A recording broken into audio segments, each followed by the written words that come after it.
wangeela Yohaannis boqonnaa 8 lakkoofsa 56 irratti akkuma beektanii eessatti isa argite jennaan Abrahaam utuu hin dhalatin durayyuu an tureera jedhe. Kanaaf wangeelatu lallabame Abrahaamitti. Obboloonni keenya waan biraa jedhu san booda itti dhufee dhiyeessa. Inni biraa gatii seeraati. Galaatiyaa boqonnaa 3:24 nuyi amantiidhaan qajeelota taane lakkaa'amuun seerri adabduu keenya ta'e akka inni dhufeetiin jedhe. Kanaaf amantiidhaan qajeelota akka taanu. Inni kun ammootu Ermiyaas boqonnaa 31 lakkoofsa 31 amma 33 irratti kakuu haarawaa isin wajjin galaa jedha. Kakuu haarawaa kana kallattiidhaan waa'ee kakuu moofaa fi kakuu haarawaati. Phaawulos kiliirilii kan inni dubbateetiin jedhe jechuudha. Baay'ee gaariidha. Abdii du'aa ka'uu. Tokkoffaa Qorontos 15:13 irratti warri du'an ka'uun hin jiru erga ta'eeti Kiristoos immoo du'aan kaafame. Kiristoos garuu kiliirilii du'aa akka inni kaafame jala muree dubbata kun ammoo du'aa ka'uu namoota akka inni mul'isu. Inni kun Iyyoob boqonnaa 19 lakkoofsa 25 irratti immootu furii koo jiraataa akka ta'e guyyaa booddeettis lafa irratti baasuuf akka jiru jedhee kiliirilii barnootuma kakuu moofaa keessa jiru akka dubbate lafa kaa'u. Asirratti yaadota isa wajjin wal qabatanii faallessan akkasaan fakkeenyaaf yeroo namoonni jal'inaan kanaan kana goona jedhanii gasiqee booddee tarii bal'inaa itti deebi'uu danda'a. Namoonni jal'ita yoo ta'e jal'ina wangeelli kan lallabamu ta'e jedhee yeroo dubbatu gasiqee maal jedha yoos immoo gaarii akka dhufuu fi hamaa in hojjennaa hin jennuure kan akkas jechuu isaati jedhanii maqaa koo balleessaniiru jedha. Fakkeenyaaf eeruu kana tariiti booddee akkuma jedhe itti deebi'aa sadiirratti jal'ina kootiin jal'ina keenyaan waaqayyoon mul'isuudhaaf hojjeta yoo ta'e inni jedhu kun maqa balleessaa isarra dubbatame akka ta'e lakkoofsa 8 irratti dubbata jechuudha. Inni biraa jarri tokko hinaafaadhaan irratti dhufanii jechuudha. Hinaafaadhaan irratti dhufanii naan morkuudhaaf kanarraa kan ka'e Kiristoos hin lallabu. Warri kaan immoo fedha gaarii irraa kan ka'e lallabu jedha. Kanaaf hinaafaadhaan illee haa ta'u dhugaadhaan illee haa ta'u karaa kamiinuu inni lallabu Kiristoos haa lallabamu duwwaa. Ulfina ofii nama barbaadu miti. Yoo na hordoftan malee akkan jedhe yoo jettan malee nama jedhu miti jechuudha. Kiliirilii eenyu qofti haa lallabamu Kiristoos qofti haa lallabamu ka jedhudha. Anaaf iddoo kennaa akkana na jaaladhaan lubbuu keessan naa dabarsaa miti. Ana ammoo even ergamootuma keessaayyuu isa xinnoodhaanii gad jedhee kan uf deebise pirinsipilii Kiristoos. Yaadni Kiristoos keessa jiraate kun isin keessas haa jiraatu jedha. Isa kana kiliir godhee mul'ise jechuudha Phaawulos. An gad jedhaa inni olaa jedhu isa jedhu isa Yohaannis jedhe kiliirilii mul'iseetiin jedhe jechuudha. Kan ammoo Phexros isa bira akka ture maal jedhee dubbateetiin jedhe kanaafis michoota koo isaan kana eeggachaa warri xuriif mudaa hin qabne taatanii waaqayyo wajjin nagaa qabaattanii akka argamtaniif dhagaa gooftaan obsa isaaf danda'u isaa fayyisaa kenna isiniif kennuu isaatiin obboleessi keenya Phaawulos jedha. Waa'ee Phaawulos Phexros kiliirilii yoo ragaa ba'u akkana jedha. Inni ergaa isaa hundumaa keessatti waa'ee dubbii kanaaf yeroo caafu akkuma kana dubbata. Ergaa isaa keessaallee wanti hubachuuf nama dhibu tokko jira. Isaan kana warri wallaalonni jala naamura. Warri wallaalonni warri waanuma argan qabanii gadhiisanii akkuma caaffata qulqullaa'aa kan biraa micciiranii barnoota Phaawulos illee maal godhan micciiranii jedhanii jechuudha. By the way xiyyeeffannaan guddaan ragaan 2 yookaan 3 mirkanaa kun Filiphisius hojjeta isa wajjin hojjetu ka ture Luqaas hojjeta isa wajjin jiru ka ture waa'ee isaa dhugaa ba'eera. Kun immootu Phexros ragaa ba'eera. Kun immoo ofii isaati inni ragaa ofii ba'eera. Kanaaf ergaan kana jechuudha. Kanaaf kan nuti dubbataarru Phaawulos kiliirilii ergaa dhugaa kana yeroo inni dubbateetiin jedhu obboloonni biraa maaliif Phaawulosiin jibbu ka jedhu kiliirilii daangaa dhufuu isaa mismaariidhaan dha'ee kana booddee ka biraa wangeela kana qabatee yoo dhufne ka abaarame haa ta'u jedhee waan inni jedhee fi ergamaa biraa dhufe ergaa jedhanii namoonni dubbatan jalqaba attaa gochuu ka isaan qaban Phaawulos jechuudha. Kanaaf ergaansaa kiliirilii akka inni ta'e kanar laallaa galatooma. Okay, daqiiqaan 15 jalqabaa dhumatee jira. Kan Tibeessoo amma daqiiqaa 15 kan soota wal kaase. Eegaltu qophooftanii? ايوه قال بسم الله. بسم الله الرحمن الرحيم. الحمد لله والصلاة والسلام على رسول الله وعلى آله وصحبه ومن والاه. ما بعد اللهم وفقنا لما تحب وترضى وخذ بناسياتنا إلى رضاك. اللهم إني أتبرأ من حولي وقوتي وألجأ إلى حولك وقوتك ولا حول ولا قوة إلا بك.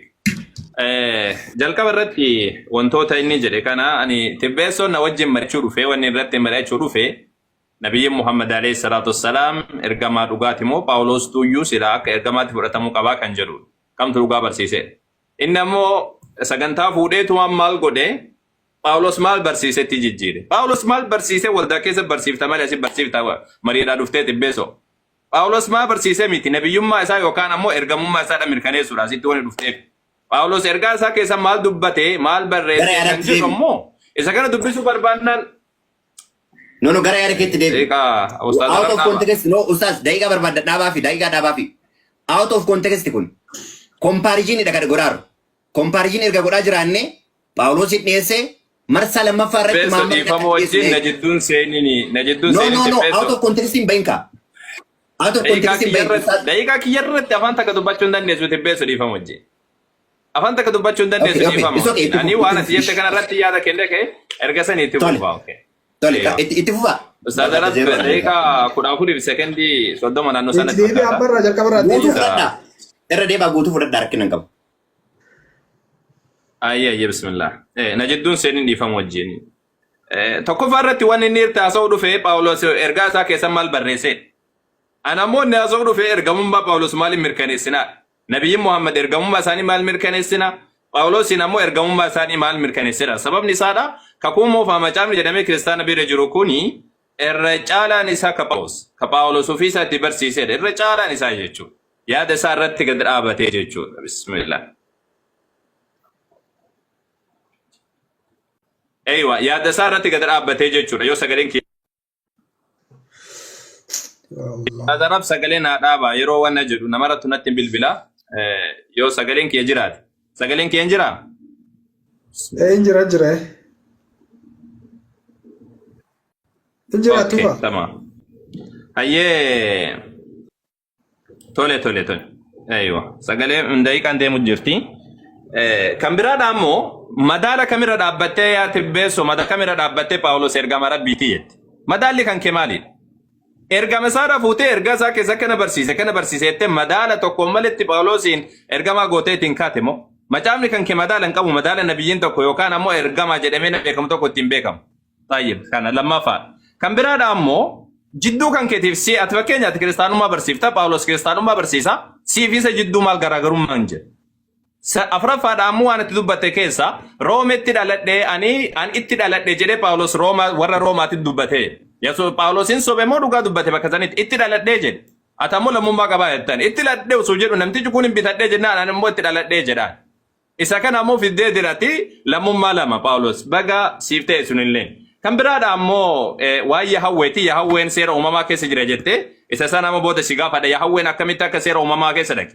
Muusetti dubbatame maqaa Yahawwee jedhamu yeroo jalqabaatiif seera ba'uudhaa boqonnaa 6 lakkoofsa 2 haga 3 dubbiste duraan Elohim jedhama Yahawwee man jedhu Muusetti dubbatame. Akkamitti Abrahaamiin Yahawwee yer'ee jedheetiin dubbatee jetteen inni kun mee sammuu kan kee keessa oofi kun haganuma itti irra caalaa ammoo booda itti deebina jechuudhaaf. Gama biraatiin ammoo gara wannaatti yoo deebi'e gara sagantaa kiyyaatti yoo deebi'e waan Paawulos booda seensa lammaffaa irratti itti seena inshaallahu ta'ala. Jalqaba irratti bu'uura kaayitiin bira dabraanii akka inni jedhe sanitti hin deemu. Sahih Bukhari hadiisa 4981 irratti nabi rabbiidha alayhi salatu wassalaam akkana jedhan. Nabiyyiin tokkolleen waan fakkaataa isaa irratti namni amanu kennamu malee nafuu jedhan. Anamuu wannan kenname wahyan awhaahu Allahu ilayya beeksisa rabbiin gara kiyyatti beeksisa godhe. Kanaafuu ani ni hawwaa irra caalaa isaanii dhagama hordofaatiin irra caalaa isaanii ta'u hawwaa jedhan. Akkuma nabi rabbiidha alayhi salaam jedhan nabiyyoota hundarra nabi rabbiidha alayhi salatu wassalaam irra caalaa hordofaa. Asitti waan ibsuu barbaade. Rabbiin nabiyyi kamiyyuu waa kennu malee nafu waan irratti namni amanuu danda'u wayiidha kennuufi malee nafu jechuudha. Phaawulos sammuu maal qaba yoo jenne sitti deebina. Amma sammuu Yesuus Kiristoos wagguu dubbatu kanarratti Yesuus deebisee ani isinitti meera isinmoo hin amantan hojiin ani maqaa abbaa kootiitiin hojjedhu hundinuu anaaf dhugaa hin ba'u jedha. Kun ammoo Yohaannis meeqarra jira? Yohaannis boqonnaa 10 lakkoofsa 25 irra jira.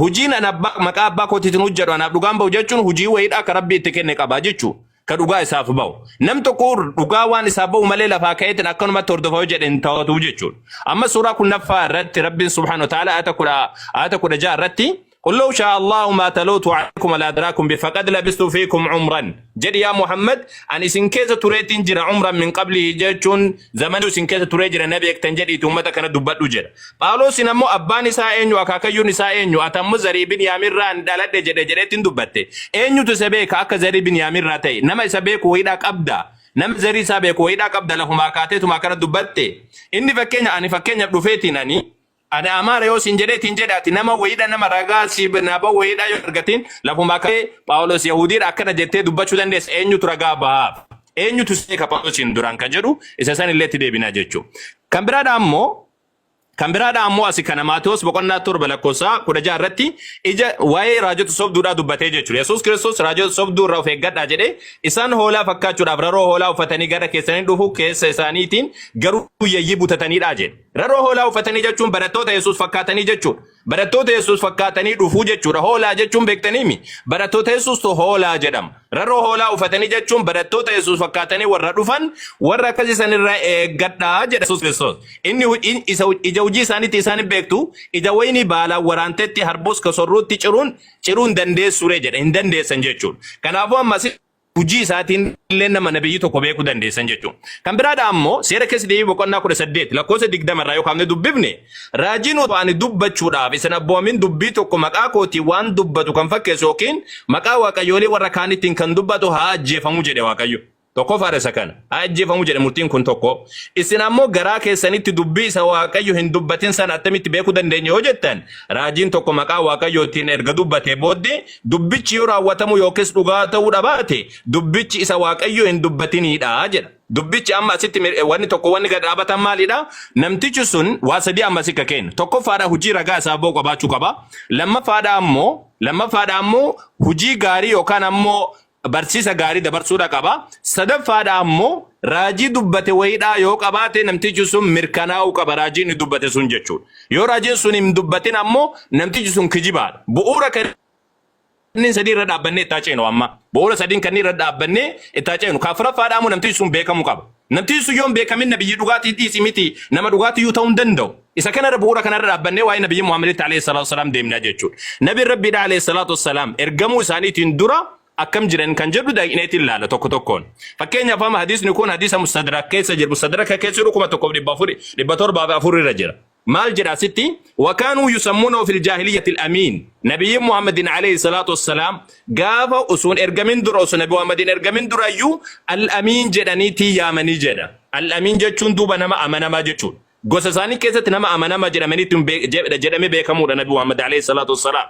Dabalataanii asitti arguu jirtan ammas ammoo ابن كثير رحمه الله تعالى البداية والنهاية كيست أكسم الله بزاري لهم باسه جرا حديث كنا في ديتين جرا وديسه جرا حديث كوم سدي في سقلت مجا كيستي مال جريتين دبتا بهيرة الراحب كان جرم قاف أبو طالب نقدر أف بيتين جرا قاف نبي محمد عليه الصلاة والسلام يجول وقاكو الألمادا قاف سن مجا كان قبتين جرا نمتيج بهيرة جرا مسون أرجو جرتنيمي فلما أشرفوا على الراحب كجرو كنا نمتيج كنا ما كريستانا قالوا كأما سداوا كتوكو ما بقى سلطاني نما رب سبحانه وتعالى قبرون مكان سبا هيرا جدميتين دبتم مال جديتين دبته نبي ربي عليه الصلاة والسلام حركة جدا فقال هذا سيد العالمين كن قوتا على من ذات جد هذا رسول رب العالمين ارجم ربي علم توتاتي جد بعثه الله رحمة للعالمين الله سبحانه وتعالى رحمة قدي عالم في سرجيجر ربي سبحانه وتعالى كان مركنيسيتين جرا ارجسني ما بيك تاج جراني قافتني جنان فقال إنكم هنا أشرفتم من العقبة وقويسين الشجارة سنكيسة قد روفتن جري مالين بيك تنان وقويسين جارة سنكيسة قد روفتن لم يبقى شجرة ولا حجر إلا خر ساجدا وني دكا جرمو في وني موكا جرمو تقولين قد جدوا في مالين أفريسين أرجو تنجر تملي ولا يسجدون إلا للنبي النبي أفملين سجودا نيجن دبلتان وإني أعرفه بخاتم النبوة أسفل من غضروف كتفه جري أما سمو نبي ربي نبيين آخر زمان أعرفوا ملتوك أبا وانا ملتوك أبا دوبا كنران يوكان چيكو سارتي غتيتي سارتي ملتوك أبا إسا بيكا جريتين دوباتي جيچون كم برادا أمو أما حديث مسلم حديث لباتوك وجاتا ملا مرد نبي ربي عليه الصلاة والسلام وصو دائما سانيت نصو دائما وجين تبتو جيران جبريل عليه السلام تروفي أتاه جبريل تروفي فأخذه فسرعه دبي إساسان كفسيتين إرغسان يمو قلبي سادا يوكان قوم سادا باسي سنبودا نمو قوم سادا يوكان نمو أني سادا كيسا باسي onne san keessa qalbii baasee erga sani ammoo dhiqee itti deebise. Dhiqee waan tokko keessa mureetiin itti deebise. Maal jedheen hadha shaaddu shayxaani min. Kuni qooda shayxaan si keessaa qabu jedheen. Qooda shayxaan si keessaa qabu jedheen. Gaafa san ijoolleen fiigaatiin dhufanii haadhatti dhufan yookaan haadha guddiftu san dhufanii Muhammad ajjeefameedhaatiin dhufanii jedha. أنس بن مالك رضي الله تعالى عنه قال جدا وكنت أرى أثر ذلك المخيط في صدره جدا فأنا هدى سنيد أهجم ما توجد هجا نبي ربي عليه السلام من قدو من كان هو أني فأنا هدى سنيد قومسا كيسة ترجع جريتين دبتها جيشون أما النبي محمد عليه الصلاة والسلام حديث مسلم كما لما في ثربات من تربة إني لا أعرف حجرا بمكة كان يسلم علي قبل أن أبعث إني لا أعرفه الآن دكاو هدا أسو أن نرجمين درا مكة كسلاما ننجرو أربيكا جد النبي ربي عليه الصلاة والسلام سلاما ننجر طيب نبي محمد كفات وكذا جري لا نبي محمد كفامتي نبي محمد كفامتي نبي محمد كفامتي بكذا أسيت عليم نبي طالب المبرة سانيتي السلسلة الصحيحة كيسة اللي جرى أما سمو معجم الأوسط كيسة طبرانين باسيتين جرى مال جرى علم نبي طالب خريت مع النبي صلى الله عليه وسلم نبي ربي وجم به نبي ربي عليه السلام دكاف مكرر الردفو دكاف مكنس السلام عليك يا رسول الله جدو ملينا فو جريتين دبتها أنا قركيان دقيقة جريتين نمني كن دبتها جيشو كان برادا نبي ربي عليه الصلاة والسلام دران مالين بيكان قصي ساني وجنيت الله فكين في حديث بخاري حديث تربة رارجو جرتني أبو سفيان هرقل وجه والكن نبيتين جرا هرقل يشوم موتي زمان ساني كورا روماتي إني سن نبي محمد كان أكمل تكبه كان أكمل توان إني تيامو كان غافة شراف جتشا أبو سفيان دين نبي محمد عليه الصلاة والسلام يا ميتين توري مال جرين كيف نصبوا فيكم مزارين سارة كم جنة هو فينا دون نصب إني زرين سارة بريدة جرين أبو سفيان دين نبي محمد هرقل موتي ورا رومات غافتيني توري نما زرين سابي كم توجد نبي محمد أبا ساني أكايو ساني هذا ساني زري هذا ساني هند سارة كم بيكم أكباولو سيمت يا تبيسو أكباولو سيمت لا أكباولو سيمت والله أكباولو سيمت إرجعني مال جرين أكمل جرين فرق لجتشو فهل كنتم تتهمونه بالكذب قبل أن يقول ما قال وسنبي محمد كن وسوانا مجرو كان وسن جرين درا كجيبان سبيكتني جنان قال لا لك تكا كجيبين بيكو جري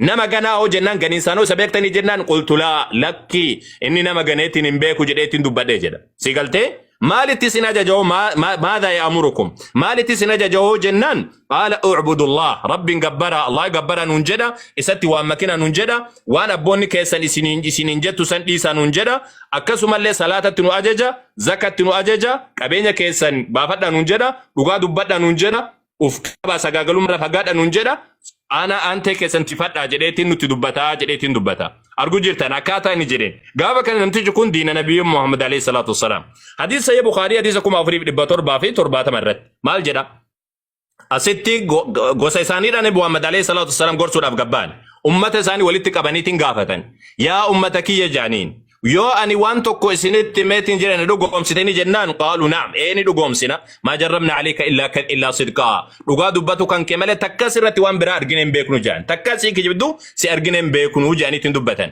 كان أفو نبي ربي عليه السلام أكاتا إسان ترغماني akkaataan duraan isaa ittiin beekaman isa kanaadha dura osoo hin ergamin dura wantoonni isaan qaban isa kanaadha jechuudha nabi Muhammad alayhi salatu wassalam isa kanaadha jechuudha kan biraadha ammoo nabi Muhammad alayhi salatu wassalam duraan namoonni eeggachaa turani eeggachaatiin turan fakkeenyaaf amma suurat al-baqara yookaan suura lammaffaa 89 warri yahudotaadha akka nabi Muhammadin alayhi salatu wassalam eeggachaa turan ni dubbata rabbiin subhanahu wa ta'ala نبي محمد نك إيجا تورن سبب نبي محمد إيجا تشوتيف جتة بيجساني ربكاني كانيتي مدينة تيجالني مال جدا سيرة لا سيتكونو مال جدا جماعة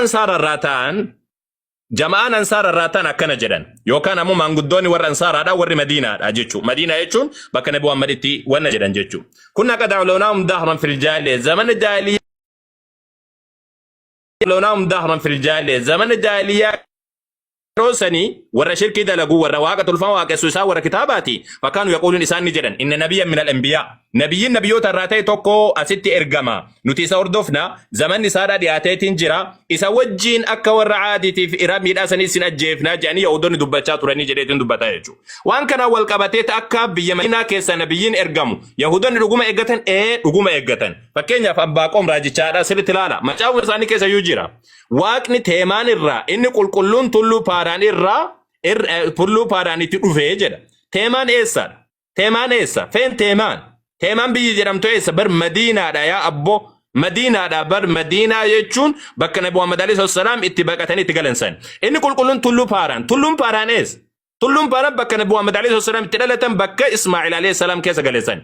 Ulfinni isaa samiiwwan haguugee galanni isaas lafa guutee jedha. Waaqayyo dhufe jechuun Rabbiin ofii isaatii dhufaa osoo hin taane ajajni Rabbiidha dandeettii Rabbiidha. Gaafa dhufu kan ammoo akka waan biraadha sitti hin fakkaanne lafa raasa inni dhaabbatee lafa raasee jedha. Ilaalee akka saboonni hollatan godhee jedha. Tulluuwwan durii ni burkutaa'anii jedha. Warri duraan jalliina dalagan guutuun ni burkutaa'an. Warri dhara dalaga wantoonni garagaraadha jechuudha. Dabalataan seera keessa deebii boqonnaa 31 33 lakkoofsa lamarraa biyya Arabaa keessa akka nabiyyiin dhufuuf deemu duruma dubbate nabiyya Muusaa alayhi salaam. Waaqayyo tulluu Siin irraa dhufe isaan irratti se'iir irraa akka aduu ganamaatti ba'e tulluu Paaraan irraa isaan eebbisee jedha. Tulluun Paaraan eessa? Feen tulluu Paaraan? Paaraan bakka lama jirti akka macaafaatti takka Falastiin jirti takka ammoo bakka Ismaa'il itti galeetiin ture san. Tulluu kan qabdu garuu Ismaa'il itti galeessan malee ta Falastiin sun Paaraan sun lafa duwwaa lafa badheeti si galtee tulluu Paaraan irraa isa eebbisee jedha. Inni qulqulloota isaa kumaatamaa wajjin dhufee jedha. Qulqulloonni kumaatamni kun eessa jiran? King James Virginia keessatti kumaata 10,000 wajjin dhufee jedha. Nabi Muhammad alayhi salatu wassalam gaafa Makkaa galan isa kana inshallah itti deebinamee biiznillah tabaaraka wa ta'ala inni دقيقتنا سوايا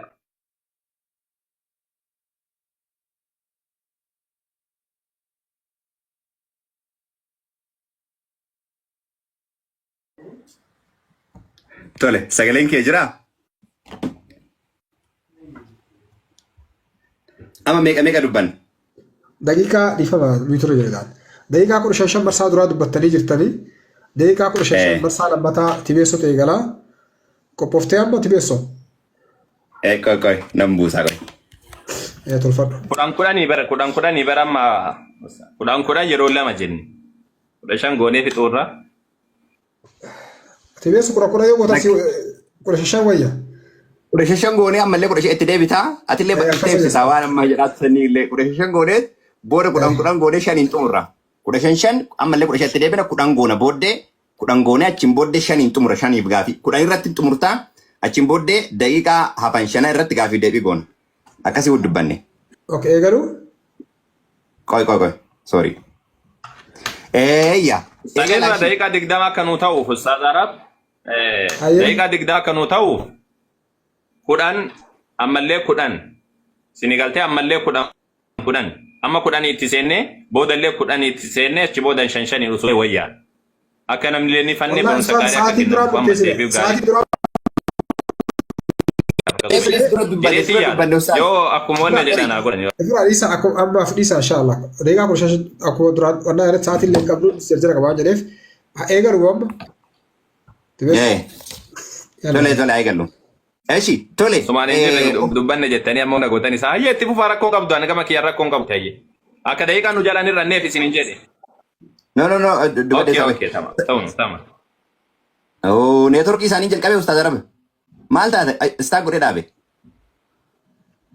Ustaaz wal jirtanii? Ustaaz network isa jirutti fakkaata.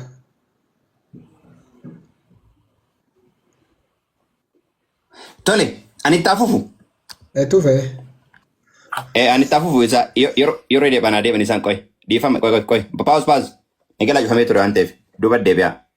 Eeyya amma taafufnu. Tole jalqabsiisa. Tole waan amma inni dubbate keessaa jechuma abbaan ufuma ofiitii barreesse dubbate. Quraana ka jedhamu karamasaa dhufe isumatu waa'ee ofiitiif dhugaa ba'e. Keessaanuu kaan ammoo hadiisa illee ka dubbate isumatu ofiif dhugaa ba'e. An isteeppiin an deemeen kakuu moofaa keessatti wantoota jiran wajjin wal qabsiisee deeme. Kana abbammaan ka ufumaa fuudhee ufumaa dhugaa ofii ba'e isuma fuudhee kita sanii naa deeme sanii irra kan naqabadha. Ka biraa ammoo faaraan ka jedhaa irra deemaa dubbataa ture. Waa'ee faaraa yeroo biraa carraa gadhiin dubbadhaa. Ammaaf garuu Israa'eloonni Gibxii ka'anii gara Kaaniyaanitti deemaa turan. Biyya Arabaa keessa darbanii deemaa turan. Adeemsa isaan deemaa turan keessatti Waaqayyo achirraa mul'ate jennaan Waaqayyo mul'ate jechuudha. Ulfina isaatu mul'ate jechuudha. Akkuma gara Siinaa irratti godhe. Kun niilli biyyuma gammoojjii biyya Arabaati.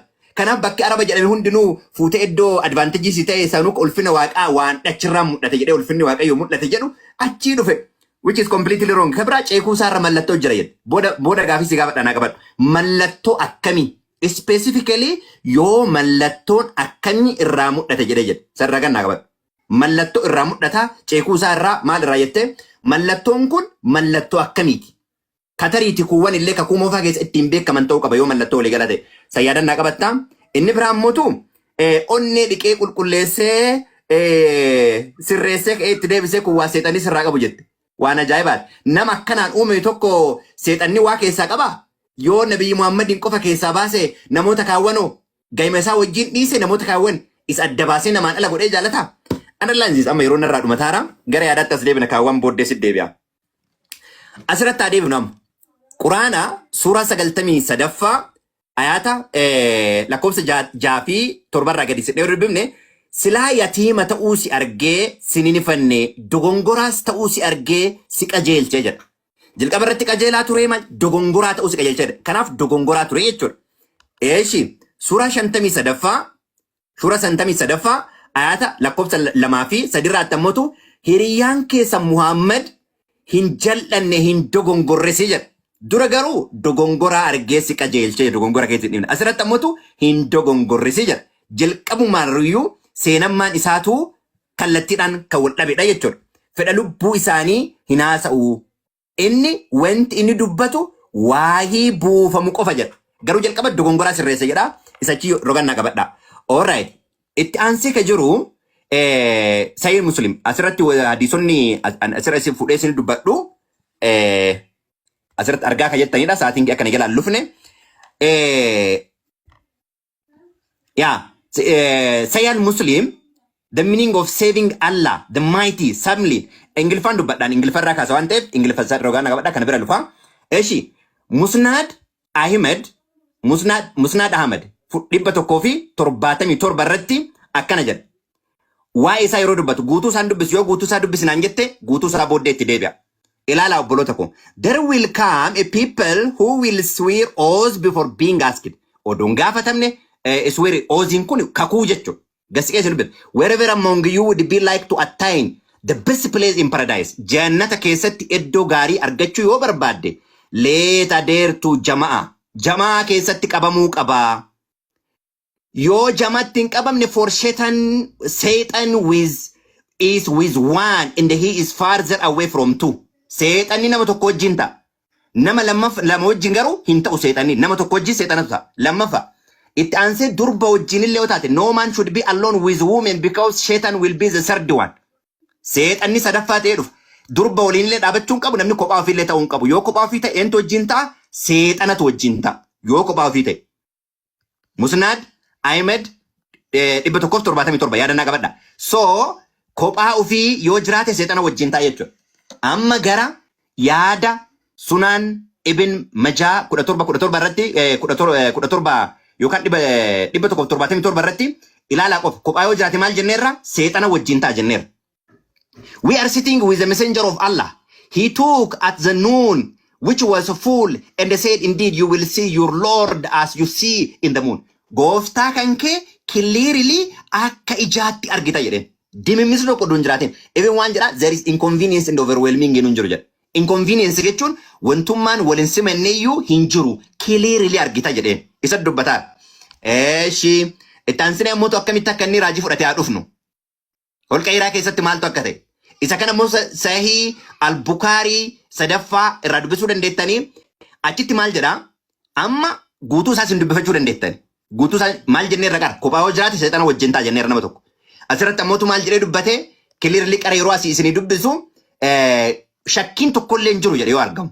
Yoo argamu shakkiin tokkollee hin jiraatu overwhelming illee hin jiru gooftaa koo ifaan ifatti argamaa jedhe ilaala. Amma achiin booddee asitti ammootu eenyuun akka argame the prophet added the angel caught me forcefully and pressed me so hard that I could not bear it anymore. Akka ani hin dandeenyetti ganna ukkaamse jedha. Dubbisi naan jedhe jedha. Achiin booda waan isa dubbisaaru kana hin beekne si'a sadaffaa irra deebi'ee dubbisi jedheeni jedha. Achiin booda eenyu takka dubbisaaru jedhan hin beekne booda na'ee rifatee gaafa inni jedheetiin jedhu onneen isaa dhaataa rukutaa yeroo deemu jedha. Aslala heard beating severely. Then he went to Khadija being cohard and said, cover me. Nadossi jedheen jedha. Sababni isaa waan isa ukkaamse hin beekne waan ta'eef. Qara maal jennee turre clearly dimimmisa tokko malee argamaa jennee ture. Cover me jedheen. Achiin booddee si maal tattee amma jabaadhu lakkiitii rabbi si jaalateera erga jetteeni kaateen booddee nama waraqaa jedhamu fidde. Namni waraqaa jedhamu kun asirraa ka jedhu kiristaana jedha. I don't care about kiristaana ta'ee ta'uu dhabaate evidence inni kiristaana jedhu macaafa qulqulluu keessa waan hin jiraanneef. Ufumaa kiristaana jedhee kaa'e. Achiin booddee namni kun maal jedhaanii Abdul Uzan during the pre-Islamic period come to Christians and they used to writing Hebrew. He would write from gospel Hebrew tan barreessa ture. Achiin booddee gara isaatti fidde. Waraqaa askid. Oh my nephew, what have you seen? Allah messenger described waan argeetti mee jechuudha. Gaafa inni argeetti hin jedhu kana ka akka ergamaan Muusaan argeeti jedheen inni. Ka akka ergamaan eenyu argeeti? Ergamaan Muusaan argeeti jedheen. Ergamaan inni jedhe san keessatti nama biraatu proof godhe jechuudha. Tokkoffaa inni waan isa qabe hin beeku nama biraatu dhaqee kanatu si qabe jedheen. Isarraa yaadaan itti qabanna. Kun jalqaba ergaati jechuudha. Alright, amma immoo barumsota isaatitti dhaqataa dhufna jechuudha. Sahih Bukhari asirraallee ilaala. Sahih Bukhari 49:50 irratti Allah wants apostles to become sick and they could not offer his night prayer. Dhibamee kadhata uduun kadhatin ture. Guyyaa lamaa ture jennaan the lady, the wife of Laban, come to him akkana jetteen I think jetteen ani yaadadha your Satan forsake you. Seexanni kan kee si dhiiseera jetteen. Seexanni kee si dhiiseera for I haven't seen him with you for 2 or 3 nights. Guyyaa lamaaf guyyaa sadiif si wajjin maal hin goone jetteen hin argine jennaaniini itti siqee maal jedheeni amma on Allah revealed. Amma achiin booda Allah maal mul'iseef jedha. Allaan Quraana buuseef achiin booddee maal jedhan the Lord by the forenoon by night when it darkness your Lord Muhammad has not forsake you. Gooftaan inni siin jetteen seexana jetteen. Inni ammoo ani ammoo sin dhiisu jedheen. Kana jechuun ka isin jette sun ana jedhaara jechuudha. Durayyuu maal jenneerra namni kophaa jiraatu seexanni biraan hafu jenneerra. Underline isa kanadha jechuudha ka jedhamaaf. Eeshi ammallee itti fufee Sahih Muslim 28:14 irratti there is none among you with whom is not attached for among jinni. Jinni wajjin namni qabatee kophaa isaa jiru tokkoyyuu hin jiru jinnitti namni hin qabanne jedheen. Eeshi achiin booda Allah messenger with you too si wajjinillee jinni ima jirti jedheen tokkotti dhufe.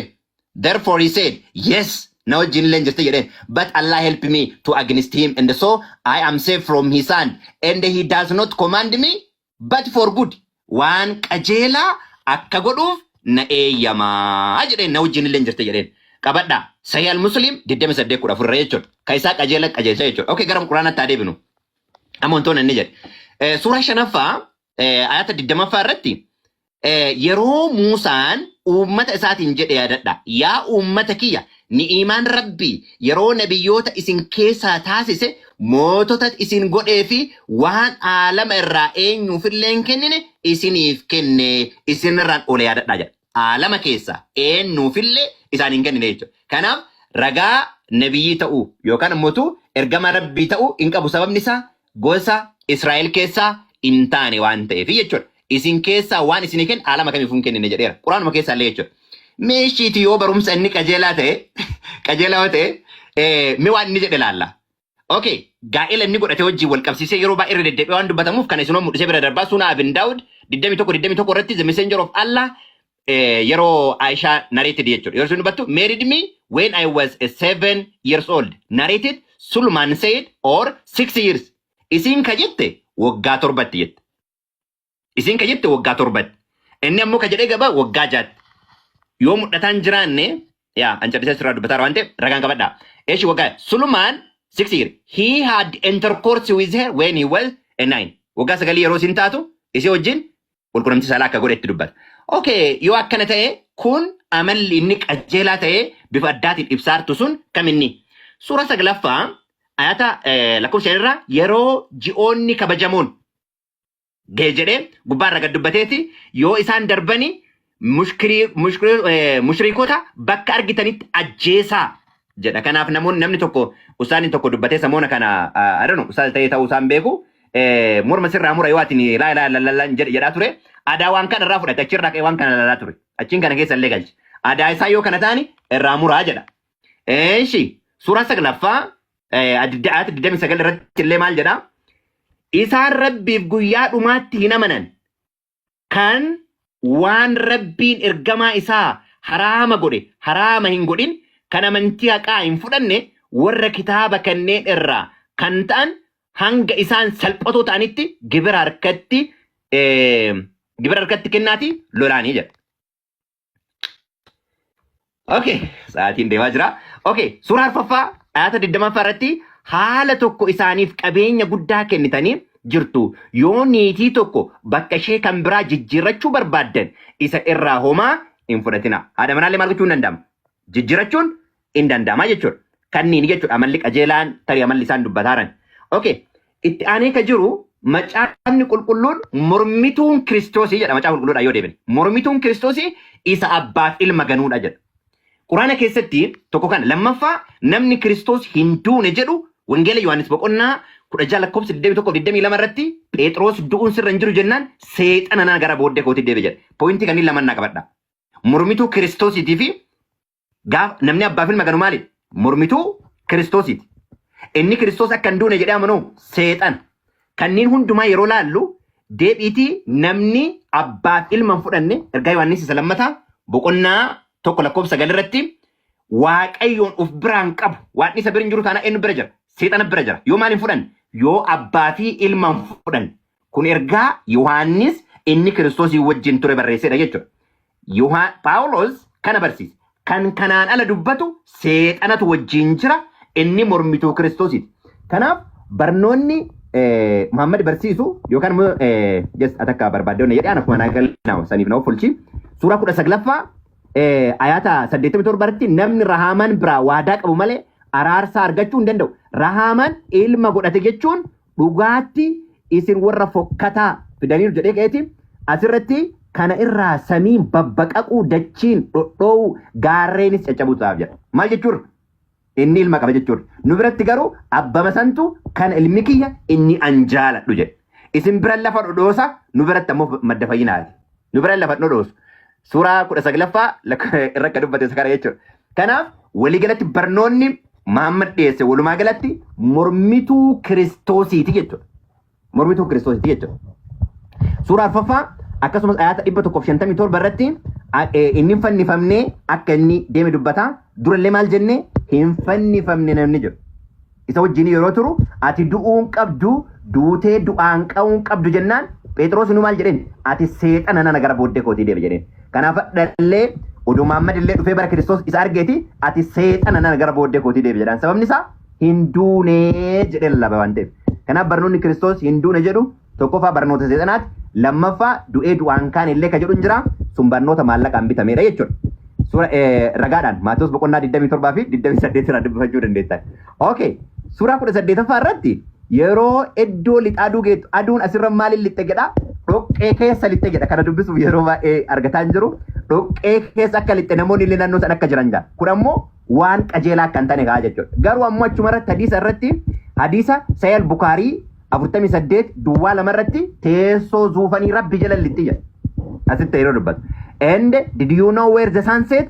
I replied the apostles now the best situ roga beeka jedheen kana jennaaniin under the throne of God Allah's throne ilaala kunu the throne of God jalatti achin lixxi jedheen kunillee dogongora akka ta'e ilaalleetiin jenna tole kaawwan suutumaan itti deebi'a kanaaf barnoota kanadha jechuudha qajeela jedhama illaa waan Phaawulosii wal qabatee waan inni dubbataa ture san keessaa mee seenaan maal isaa kun Phaawulosii kun nama akkamiiti kan jedhu dura sanyii isaadhaa kana laalame sanyii isaadhaa inni illee dubbateetiin jira ani sanyii Yaaqoob jedheetiin dubbadha Galaatiyaa boqonnaa 1:18 irratti maal jedha ergasii ani waggaa 3 booddee keefaa wal baruuf jedhee Yerusaalemitti ol ba'ee jedha. Phaawulos duratti wagguu nu dubbatu Tibbeessoo wagguu nu dubbatu duratti hojii ergamoota boqonnaa 22 fa'aa irraa Phaawulos Yerusaalem keessa guddatee nama jajjabaadhaan nu jedhaa ture. Garuu Phaawulos ani keefaadhaan waliin beeku Phexros waliin beeku jedha. Duratti Phaawulos ammoo Tibbeessoo wagguu nu dubbatu Phaawulos Yerusaalem keessatti guddatee jedha. Ammas Phexros isa beekaa jedha. Garuu ammoo keefaadhaan wal baruudhaaf jecha gara Yerusaalemitti ol ba'ee jedha waggaa meeqa boodaan jechuudha si galtee dabalataan wagguu Phaawulos dubbatu jechuudha ani garuu itti dhaladhee jedhee waa'ee Roomaadhaa san dubbata akkamitti warra Roomaadhaan itti dhaladhee wagguu jedheetiin dubbatu akkamitti akka kanatti hiiktan hin beeku Phaawulos ni sobaa yaa Tibeesu ni sobaa Phaawulos ani itti dhaladhee jedhe kun ani bitadhee jennaan kun ammoo ani itti qanuun itti garuu itti dhaladhee jedhe itti dhaladhee jechuun maal jechuu hiiknisaadha ani itti dhaladhee jechuuni guyyaa keessa argadheedha guyyaa eenyu kana astaghfirullah itti dhaladhee jechuun hundeedhaan qabaadha tayyib Phaawulos ati duratti wagguu dubbatu ani Yahudiidha zariiban yaamin jedhe Phaawulos afaan lama dubbatu nama akkana sobu maaliif ati nabiyyiidha jettee jala deemtasa jiru duniyaatiif hun tolleeti tolee jiru duniyaatiif hun tollee jechuudha Phaawulos garuu poolisoota sanaan akkana jedhe isaan utuma nu lammiiwwan Roomaa taanee jirruu jedhe lammiiwwan Roomaa taanee jirruu jedhe lammummaa kana kan qabu erga taateeti akkamitti nama akkana sobu akkamitti nabii wannaadha jetteetiin qabattee jechuudha kan biraadha ammoo soba Phaawulos meezarii isaa keessatti akkaataa inni sobu ilaaltame hojii ergamoota boqonnaa 26 lakkoofsa 4 irra duratti inni illee dubbiseetiin jira ani ijoollummaa kooti jalqabee saba koo keessatti Yerusaalem keessatti akkamitti akka jiraachaa ture Yahudoonni hundinuu ni beekuu jedha ijoollummaa kooti jalqabee Yesuus achi jira hin beekamu Petrus achi jira hin beektu jarri kun guyyaa keessa barachuudhaaf ol ka'eetiin achi dhaqee jedha Phaawulos erga Yerusaalemitti dhalatee ijoollummaa isaati achitti guddateetiin jedhe Gamali'eel jalatti erga guddateetiin jedhe akkamitti barattoota isaati wal wallaaleyaati beeso kijiba hagana ga'u maaliif osoo namticha akkanatti sobu maaliif itti qabattee wanna jettaan dabalataan Phaawulos akkaataa itti ergame halaallume akkaataa itti ergame sirriitti ilaalaa jamaana wajjin deema sirrii jabaadhaati Qorattoos tokkoffaa boqonnaa 3 lakkoofsa 10 anis ayyaana waaqni naa kenneen akkuma ogeessa ijaarsa tokkotti hundee buuseera jedhala hundee buuseera inni duratti Phaawulos wagguun dubbatu Tibeesoon an hundeen Yesuus Kiristoos inni hundee Yesuus Kiristoos godhatee deeme lakki Phaawulos hundee buusee jira jedha hundee ofii isaatii kaa'e kiristaanummaa amma jirtu kana ofii isaatii kaa'e itti yaadeetiin namtichi kaa'e poolitikanyaadha namni kaan immoo isarratti ijaaraa jira garuu tokkoon namaa akkamitti akka ijaaruuf eeggachuu qabaa jedheetiin dubbata an hundee kaa'e wagguu jedhu Phaawulos hundeedha kaa'e hundee ofii isaatii kaa'e malee amantii isiniif kaa'e malee Phaawulos nabiyyoota kaawwan hin hordofne yaa Tibeesoo Roomee boqonnaa 15 lakkoofsa 20 irratti ani akka hundee namni biraa buusee irratti hin ijaarreef lafa Kiristoos ittiin beekamnetti wangeela lallabuuf yeroo hunda tattaaffadheeraa jedha maal jechuudha an hundee dhaggeeffadha see namni biraa buusee irratti akka hin ijaarreef jedha waan nabiyyoonni duraa barsiisan waan Yesuus barsiise waan nabiyyoonni barattoonni barsiisan akka lallabneef jecha deemee biyya biraadhaa baxaabbatee jedheetiin dubbata wagguu akkana jedheetiin dubbatu kana akkamitti ilaaltaati jechuudha kan biraadhaa ammoo sirriitti ilaala asirratti amma hojii ergamoota boqonnaa 26 lakkoofsa 11 irraa kaafneetiin haa dubbinu waan inni jedhu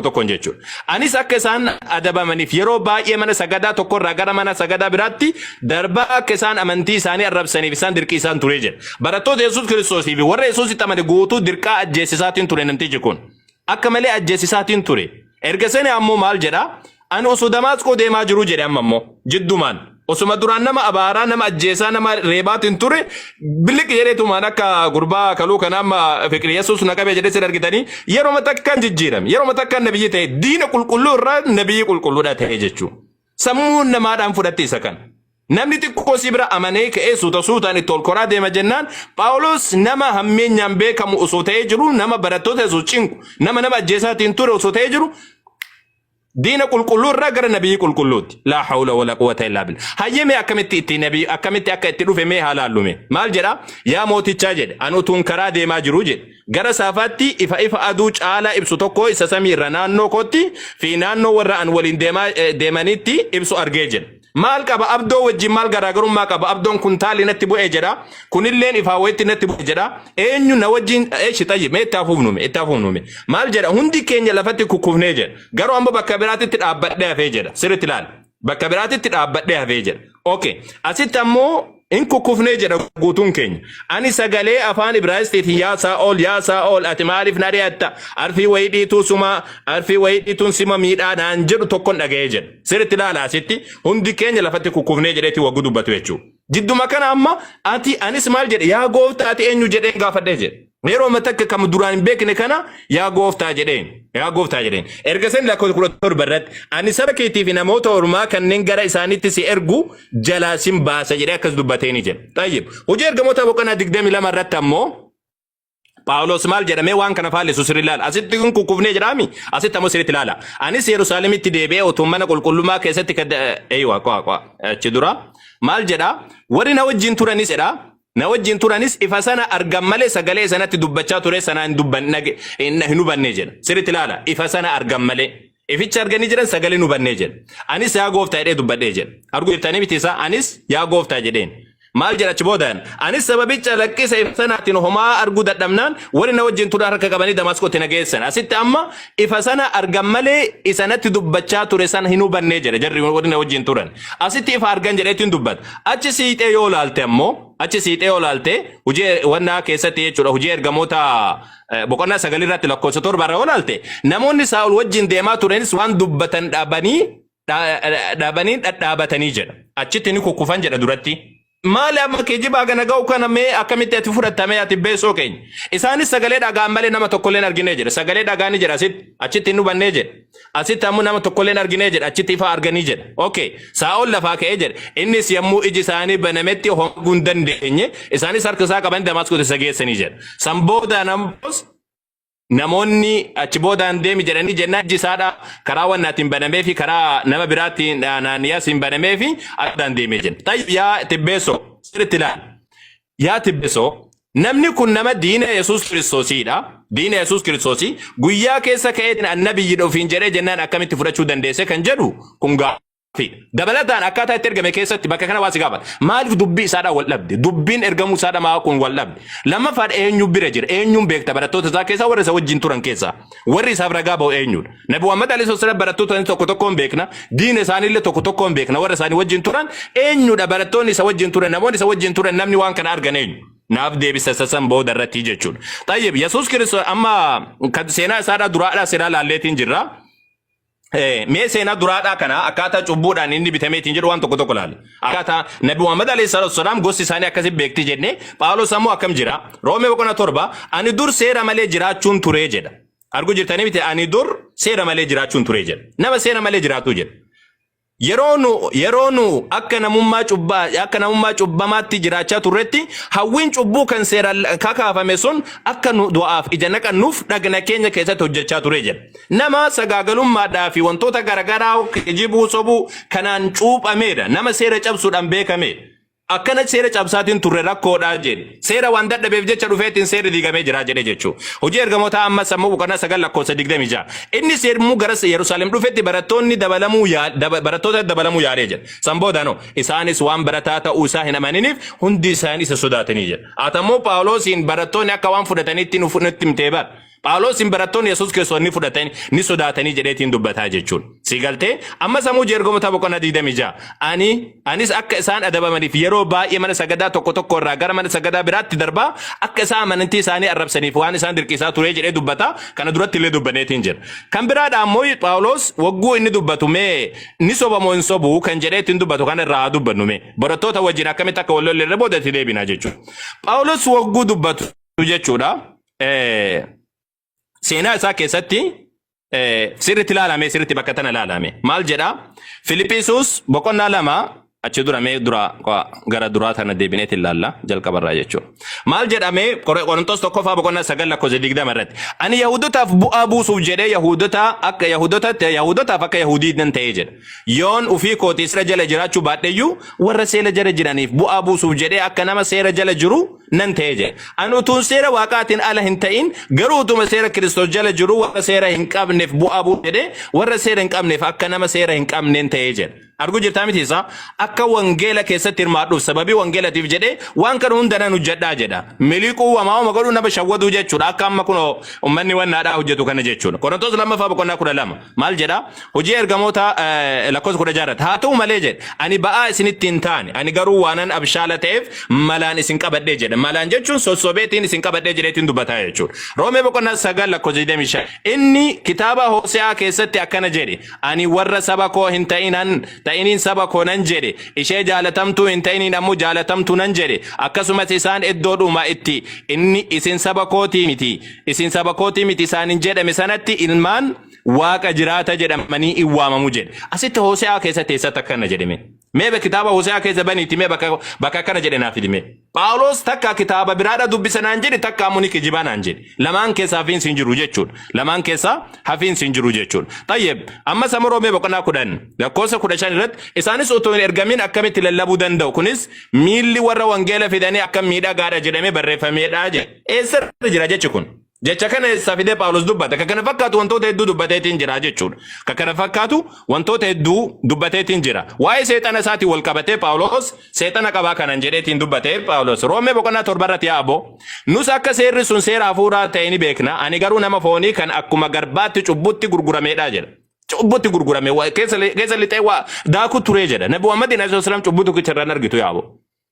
Keessa seenetiin daakuu turee jira cubbu. Ani waanan hojjedhu hin beeku. Ani waanan jibbu hojjedha malee waanan hojjechuu barbaadu hojjedhu.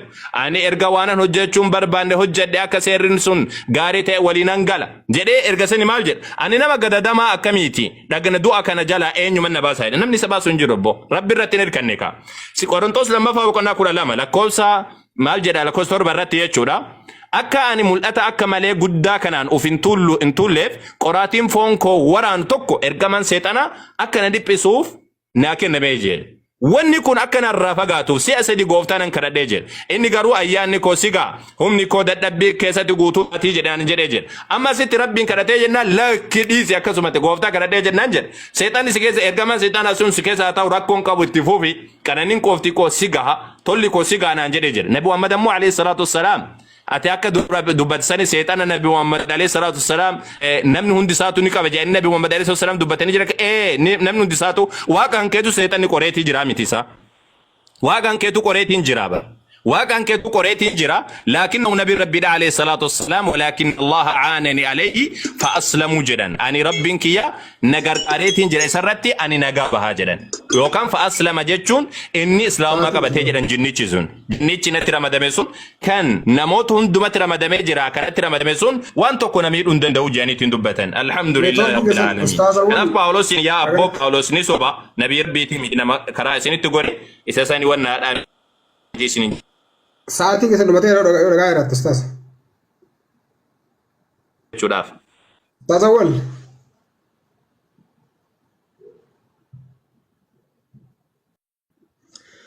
Yoo dhagaa jiraatan ijoollee neetworkiin dhagaa dhageessu. Sakin kiyya jiraaf sadaram. Sa'aatii tibeessuun Nagama kiyya. Kiyyan nagama. Kiyyan nagama. Garuu koi kiyyan nagama. Dhumatee irratti fufna. Itti fufna. Ustaazawwan arraba irra deddeebitanii fayyadamtan. Waliigallee turre akka arraba hin fayyadamne. Namallee abdoollee keessa kaafte. Namoota dheengadda shaadaa deebi'aa illee of keessa kaafte. Waaqa keessa illee jedhaa kaate qoqoo gara mariitti. Sagaleen kiraa sadaram. Amma dhagamaara sagaleen kee. Dhagaartaa awwal. Awwal kaasum bira neetworkiin. Reefuu dhaga'u jira reefuu na bira dhufa sagalee. Okay, daqiiqaa 15 yeroo lama dubbattanii jirtanii. Me ustazara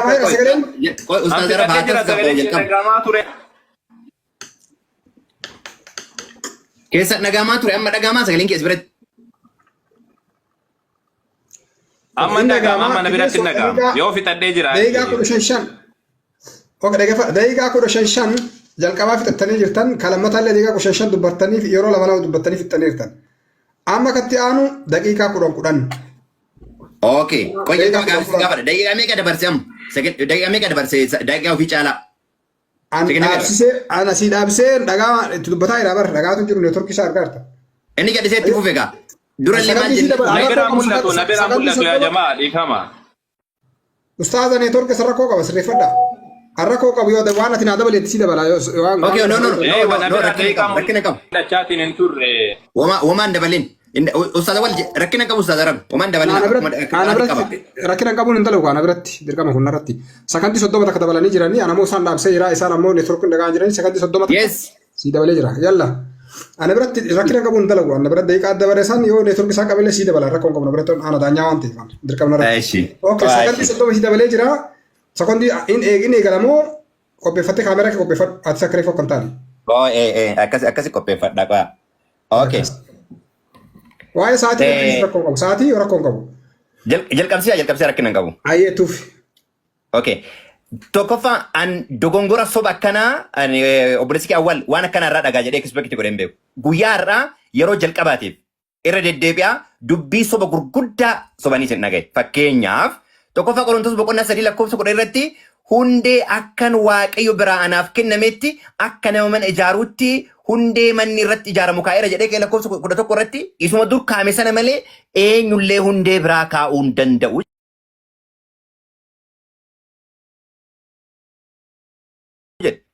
Isa kana gubbaa irratti hambifteet hundee biraa dhaabee jedhe. Akkanumatti sobuma akkanaa sobaati ka Phaawulos jedhana barsiiftan. Ajaa'iba argaadha.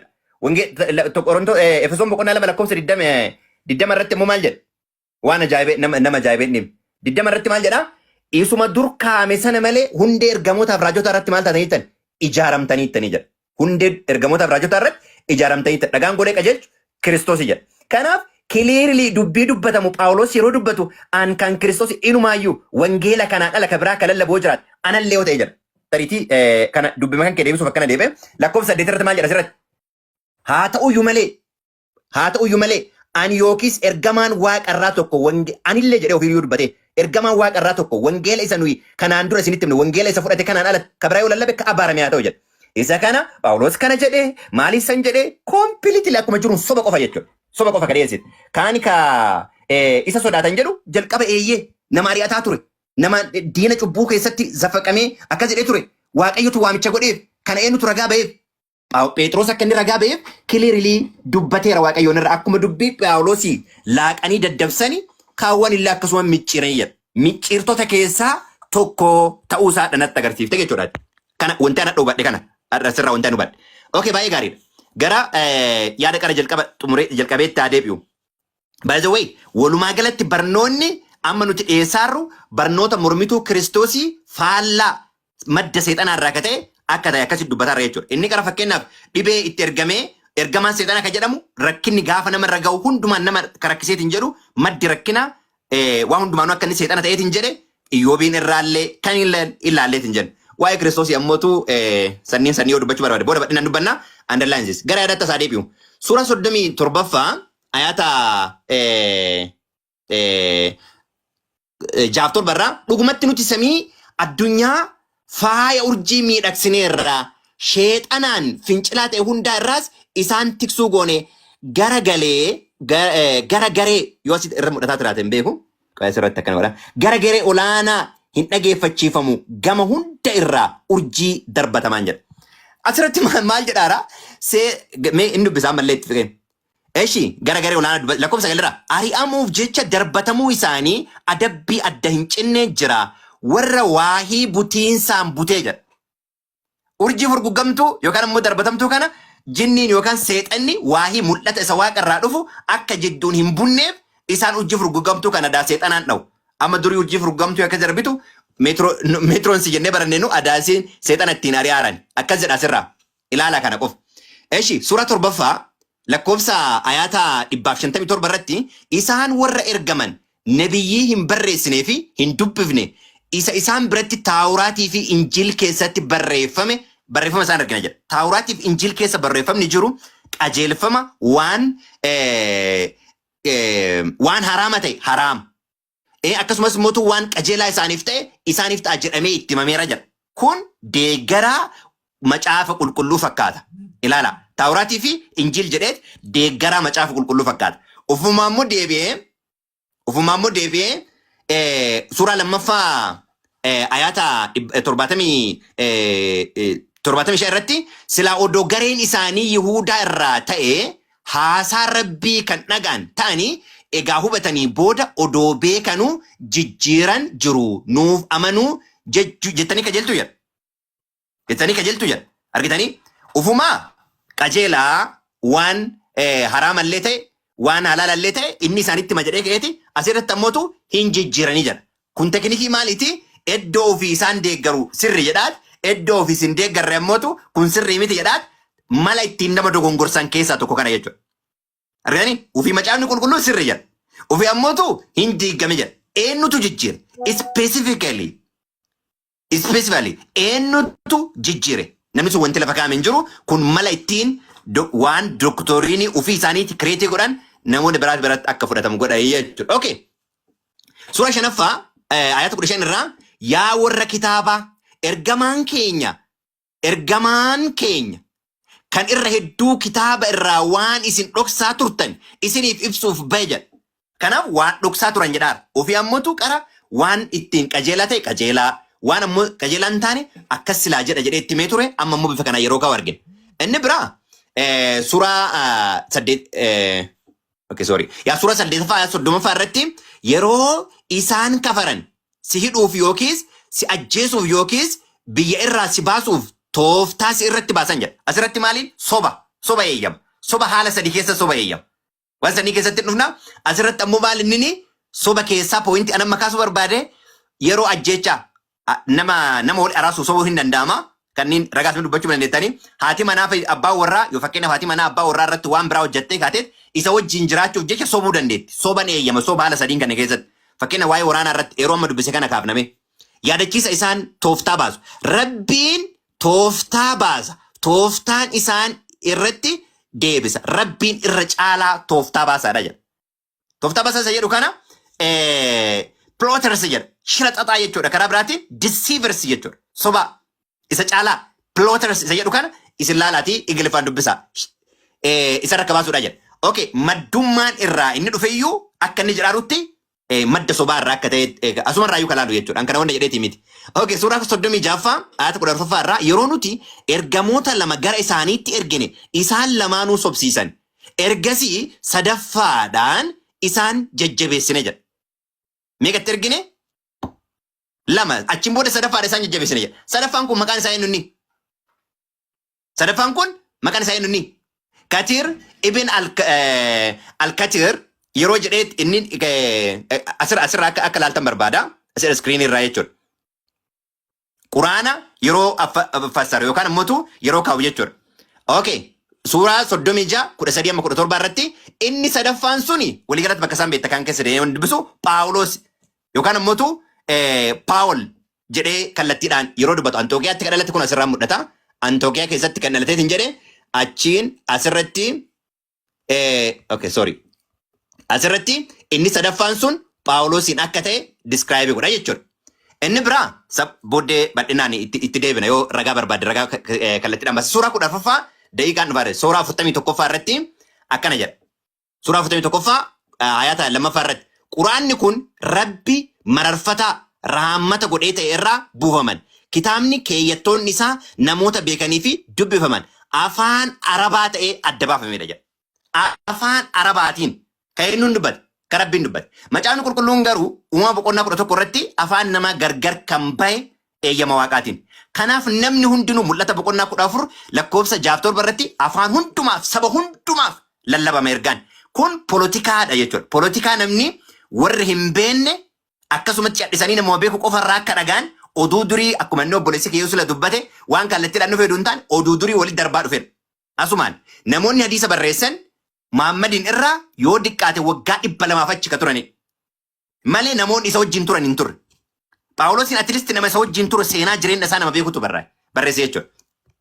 Kanaafi afaan arabaatiin kan jedheetiin jedhu kun it is political systemidha jechuudha. Politically akka ta'eetiin jedhe. Politically nama hundumaa fuudhanii sistemii tokkochaan addunyaa guutuu qabsiisuudhaaf jechuudha. Okay. Kanumaan yoo gabaabsee natti tola yaada biraa wayii dubbachuu barbaada.